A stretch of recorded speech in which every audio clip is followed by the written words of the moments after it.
Welcome to this training video, which supports the delivery of the Year 8 Keeping Healthy unit as part of the OAT Citizenship and PSHE Education curriculum. This unit consists of a total of 6 lessons, which, as the name suggests, focuses on how pupils can manage health, but this time more from the view of basic first aid and vaccination. The first 3 lessons focus on common health conditions, managing burns and other minor injuries, as well as CPR. The 4th lesson covers the responsible use of antibiotics, which links back to content about prescription drugs in the previous unit, and the final 2 lessons of the unit explore the use of vaccines and various views that people may have of vaccination. The discussion of viewpoints acts as an assessment task in which pupils are asked to use information to develop arguments supporting a character's viewpoint. The first lesson starts with what might appear to be a random assortment of numbers.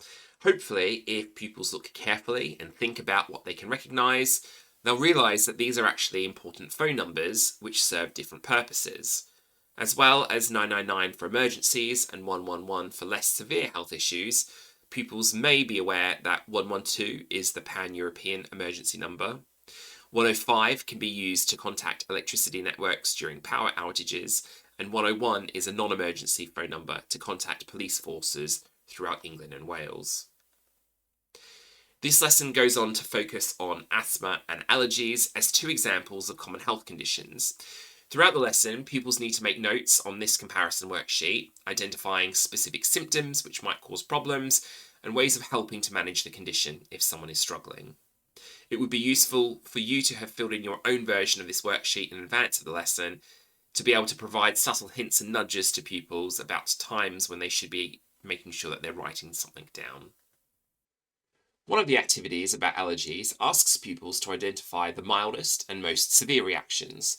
Pupils need to think carefully about which reactions could be easily managed and which might be potentially life-threatening. A spectrum diagram is included on slide 26 to use in annotating with pupils' suggestions after they've completed this task, and then you can compare their ideas to the answers within the slide deck. This activity also provides a practical link to the world of work profile of a paramedic later in the lesson. Lesson 2 starts with this word puzzle, which challenges pupils to make as many words as they can, which follow 2 basic rules. The first rule is that each letter can only be used once, so the word tent would be incorrect, as there's only 1 T in the grid.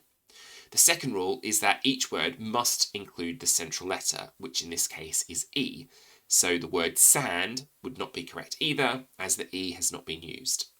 There's also a 9-letter word which will relate to the focus of the lesson, and that then acts as a further challenge for pupils to identify. Ideally, you would give pupils 2 or 3 minutes to list their words, and then you can ask for an answer from each pupil as you take the register. That's a really good way of encouraging participation from all pupils early in the lesson. As you come towards the end of the register, there might be some pupils who may struggle to share some unique words which haven't yet been mentioned, so in future lessons you could then change up the order of the register to try to balance that out. The focus of this lesson is on providing basic first aid in response to accidents. The National Accident Helpline did some research into the most common accidents around the house, and so it's useful to ask pupils about the possible causes of accidents within the home. That then supports their understanding of identifying and managing risks. The idea is that you would show this image and ask pupils to make notes about the items they can see which they think are most likely to lead to accidents. You could run this activity as a write pair share task, or instead ask pupils to focus on which single item they think most commonly causes accidents. The slide is animated to show the 14 responses identified by the research. The first 5 to appear rank from 1 to 5, and then the other answers all appear at the same time afterwards. Further information about the research undertaken by the National Accident Helpline is available from this link in the slide notes. Similar to the previous lesson, pupils are then asked to complete a grid to summarise how to provide first aid for 3 different injuries, but this time they're going to also make notes about specific things that shouldn't be done as part of initial treatment. The 3 accidents in focus for this lesson are cuts, burns and choking. The headings have been left off this worksheet so as to not distract pupils or confuse them if they write in the wrong space. For each of the 3 accidents, there are information slides to enable broader discussion about why the injury or accident could become a problem, For example, this slide from the cuts section of the lesson emphasises the importance of blood for carrying oxygen around the body, whilst also mentioning its role in responding to infection, which will be built upon later in this unit. Each section then includes a video which demonstrates how the injury should be treated to allow pupils to make notes on their worksheets. After each video is one of these summary slides, which enables you to check pupils' understanding and correct any misconceptions they may have. The videos for bleeding and choking are accompanied by further notes on the BBC Teach website, which may be useful to refer to during these discussions. It's also really important that your curriculum reflects your local area and the needs of your pupils, so you may want to adapt the content of this lesson to be more relevant to your context. If, for example, you live within an area that has higher incidences of knife crime, you could choose to extend the focus of bleeding to fill the whole of this lesson, and then cover content on burns and choking at another point in the curriculum. An extended lesson on bleeding might make links back to the lesson earlier in Year 8 about knife crime, and involve teaching pupils about where they can find bleed control kits and how they can be used. The Daniel Baird Foundation has a wealth of information about bleed control kits, with links to training videos and additional training providers. Lesson 3 starts with an open question to ask pupils about why this person may be on the floor. Pupils could list their ideas on a post-it note or in their exercise books. Given the breadth of the question, you should anticipate hearing a range of responses, including some which are probably quite unlikely. In that situation, it might help to allow pupils to list all of their suggestions and then ask them to reconsider which 3 or 5 answers they think are most likely to be the cause. The second question, which is animated to appear when you click through the slide, asks pupils to reflect on what they might do if they saw the person on the floor. The context in which this happens is probably going to be a factor. If the person is half in the shadows and has a hood up, pupils may therefore be reluctant to help. So you could try and contrast answers by asking if pupils would respond differently if the person was in a different setting or if they were in bright sunshine instead. Best practice within PSHE is to distance the learning. So you may find some pupils are unwilling to share what they personally would do, but they may be more able to engage if the question was adapted to instead ask, what might different people do if they saw this person on the floor? This change in language might remove the feeling that pupils are going to be judged for their response and therefore feel more comfortable in objectively discussing the actions that other people may take. Throughout the lesson, pupils should make notes on this flowchart worksheet to demonstrate their understanding of the different steps to take when someone is unresponsive. For example, the first D stands for danger in relation to carrying out a primary survey to ensure that individuals will be sufficiently safe to try and help the unconscious person. As you progress through the lesson, pupils should fill in each box and make further annotations to add detail to the steps involved.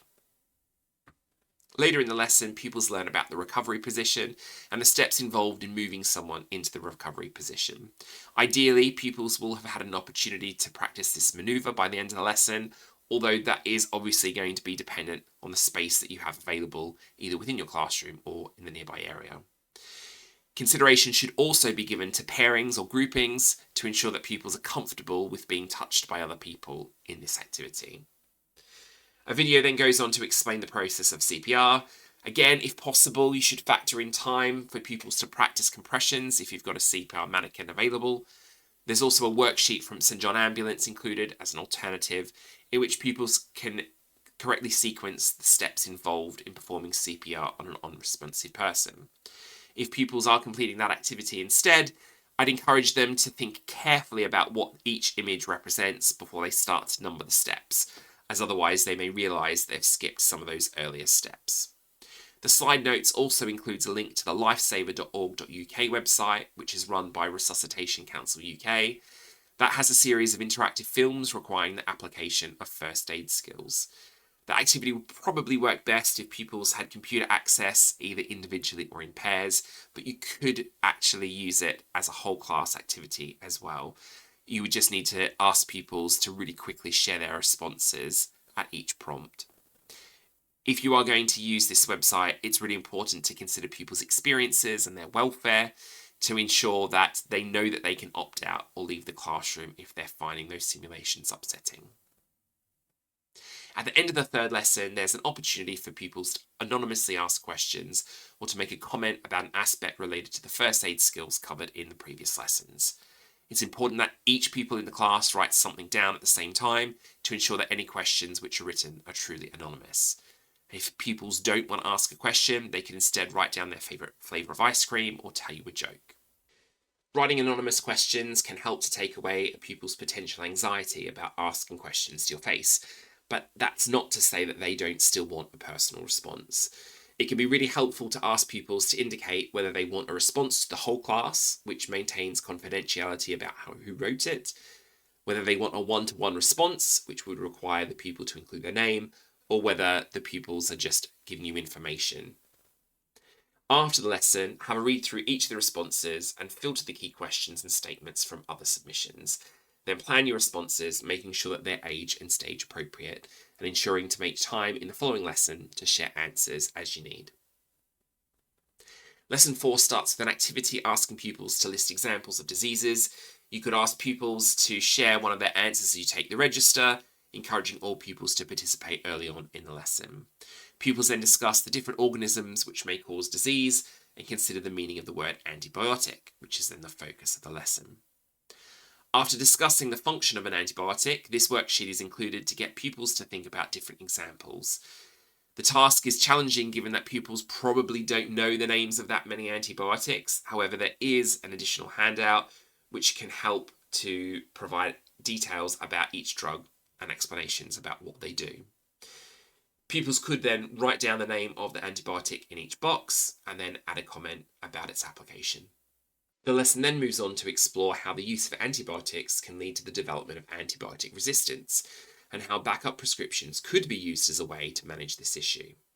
Pupils are given character cards to use in developing arguments for and against the use of backup prescriptions. They should read the card, decide what each character's point of view and reasoning is, and then make notes on their worksheet before looking at another character card. As a class, you can then have conversations about the various pros and cons of backup prescriptions, and pupils would then finish by writing a personal evaluation about their views based on the arguments made. This activity provides a warm-up for the assessment in the final lesson of this unit, which will use similar character cards, but instead ask pupils to advocate for a specific viewpoint. The fifth lesson acts as the first half of a mini unit focused on vaccination. In the Do Now activity, you would give pupils 2 or 3 minutes to list a word starting with each letter of the alphabet, which somehow relates to this image. They may, for example, come up with words such as doctor, or illness, or medicine, or sickness. One way of encouraging all pupils to contribute at the beginning of the lesson is to ask them to each provide an answer for an assigned letter as you take the register. For example, the first pupil would respond with a word starting with the letter A, the next with B, and so on. If your pupil doesn't have an answer for their assigned letter, you can open it up to the wider class. Where possible, try to circle back to those pupils who weren't able to provide an answer on their first attempt. The next activity serves as a baseline for these vaccination lessons, with pupils dividing a post-it note into 3 areas and writing down what they know and think they know about a stimulus image, as well as a question that they have. Ask pupils to share their ideas in a pair before then discussing those suggestions as a class. Pupils should keep the post-it note so then you can come back to it at the end of the lesson and they can then evaluate the extent to which they had accurate prior knowledge and also check that their questions have been answered. The lesson explores the purpose of a vaccine, examples of vaccines, and ages at which it is recommended to have specific vaccines as part of the NHS vaccination schedule. Pupils are then able to demonstrate their knowledge through a simple activity in which they must stand up if they think a statement is true or sit down if they think it is false. Each statement is framed as a comment which someone might make when discussing vaccination, and it's up to pupils to verify their accuracy. A handout is provided in the lesson resources to support the delivery of this activity, and that handout explains accurate information related to each statement and provides signposting to further resources if they are required. The focus of the lesson then moves on to the development of vaccines, with a video explaining how the COVID-19 vaccine was created and a graph which shows the perceived importance of vaccinating children across different areas of the world. The final activity of this lesson involves pupils reading and classifying different arguments about vaccines on the basis of whether those statements support or criticise vaccine use. Pupils could use 2 colours in the key at the top of the handout to indicate how they're classifying these statements, or instead use a tick and a cross. When pupils have completed the task, discuss perceptions as a class to determine how aligned pupils' responses have been. Do they agree? Do they disagree? Which statements are they unsure about? Pupils could then be challenged to identify the strongest and weakest arguments from both perspectives and to give a justification for their decisions. The final lesson starts with an anagram task in which pupils are challenged to unscramble the letters in each box to identify a specific disease which can be prevented through vaccination. Pupils then will start an assessed task which involves advocating for a specific viewpoint on an issue of whether or not vaccinations should be made compulsory. This debate builds on the discussion of different views from the previous lesson, but pupils will this time receive a character card and need to develop arguments to support their character's point of view. The instruction handout explains the task and shows the assessment criteria, which are also included in the slide deck to explain what an excellent contribution might look like. This task requires you to provide a range of evidence for pupils to consider whilst developing their arguments. There are some examples included within the lesson resources, but you might also choose to add other resources as well. Pupils should write their arguments on their worksheet as they prepare to contribute to a town hall style debate in which pupils will speak on behalf of their assigned characters. While pupils are participating in the discussion, you can make notes using the assessment tracker document, putting names in the column on the left and making annotations about individual contributions. At the same time, pupils should be writing down arguments that other pupils are making, and they could use a pen of a different colour to differentiate these comments from the ideas they originally wrote down. At the end of the debate, pupils will have some time to write a personal evaluation on the issue and can then complete the reflection questions on the left side of the assessment feedback form. At this point, you will then collect the forms in so that you can provide feedback on pupils' participation and efforts using the rubric. There's also space on the right-hand side to add further comments if needed. If you'd like further information about the content covered in this unit, these organisations have a wealth of resources. The British Heart Foundation, British Red Cross and St John Ambulance all offer support with different aspects of first aid. The British Heart Foundation provides specific advice about the use of CPR and defibrillators. They also have an online training course called Reviver, which takes about 15 minutes to teach about CPR. All you need is a mobile phone and a pillow, and if you complete the course, you can also get a certificate. The British Red Cross website features short skills videos for a range of first aid areas, and those are accompanied by step-by-step guides. You can also book online workshops to support in the delivery of first aid content, and depending where you are, you may be able to request a face-to-face session as well. St John Ambulance provides first aid courses, first aid supplies and online advice, as well as a wide range of educational resources such as lesson plans and posters. The website also includes teacher guidance, which would be helpful to read before teaching first aid, and also some information about how you can set up a first aid club within your school. The final additional resource here is the Vaccine Knowledge Project, which is run by the Oxford Vaccine Group. It's a fantastic resource to support subject knowledge related to vaccination. The website includes profiles of specific infectious diseases, information about their related vaccines, such as ingredients and potential side effects, and wider information about vaccines, such as the testing and licensing process and vaccine schedules across the world.